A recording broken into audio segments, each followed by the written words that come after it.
What would I do if I was a woman for a day? I would go shopping for chocolate shoes. I'd probably take that little pink floral dress I've got in my wardrobe and wear that without fear of getting caught.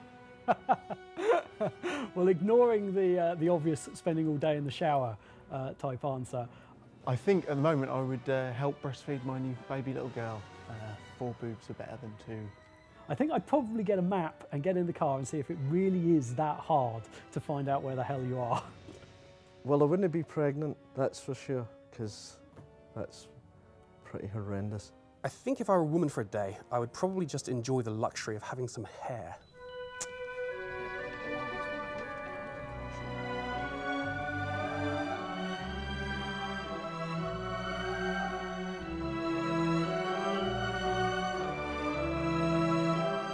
A good piece of concept art should take a basic idea that you've been given and imbue it with all the atmosphere possible. My favourite concept art that I've done has been generally the villagers and the creatures in Fable 2, especially the villager work that I've done. I hope I can see my influence in the style of the people in Fable, the style of the creatures. I hope that there's a little bit of darkness and a little bit of weirdness in there that's me. Fitting the world and the characters together is really best handled at the concept stage to make sure that everybody's on board with the general idea.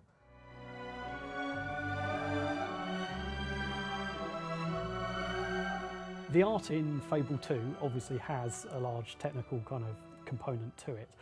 The most important thing is not to let the technology stand in the way of our artists. We do have a pipeline basically where artists will create a character and then they will pass it on to our technical animator Emilio, who will then rig the model, which is basically giving the shell a skeleton inside so we can move it and create our animations with it.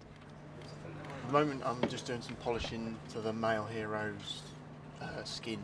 So I'm rendering out from ZBrush skin materials on a high-res mesh.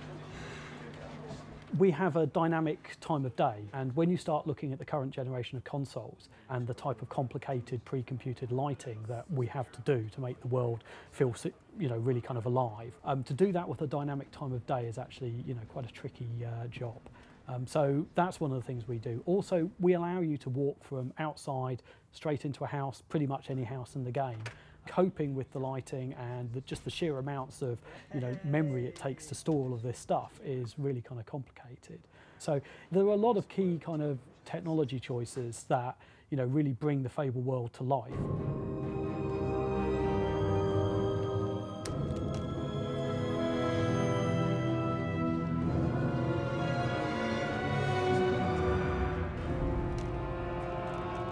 I think there's a few things that we do that other games don't do.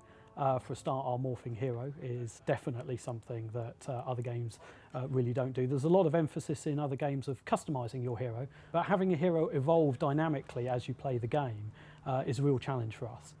The morphs in Fable 2, are they going to be as extreme as we've hinted at? Yeah, they really are. I mean, we had this technology in Fable 1. We've got grand visions, as anybody who's ever listened to Peter will know. All of the classic morphs from Fable 1 are back, really. So we've got all the strength, the fat ones, the thin ones. We've also got the good and evil ones there, but this time there's kind of another added dimension to it. In Fable 2, we've kind of said, well, that's all very important and interesting and whatever else, but we haven't really measured what you're like as a social individual.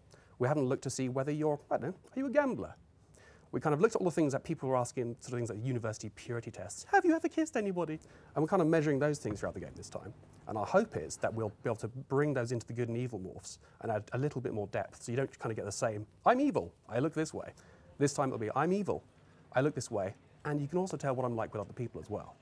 We've still got tattoos, we've got makeup this time round, and obviously the bank of clothing and outfits is far larger than in Fable 1. So all that is customisable, interchangeable, so if you want to wear your chicken hat with your corset and your high boost, you can. You can make the hero look as cool as you want, or you can make them look, you know, a complete fool, the real clown around town.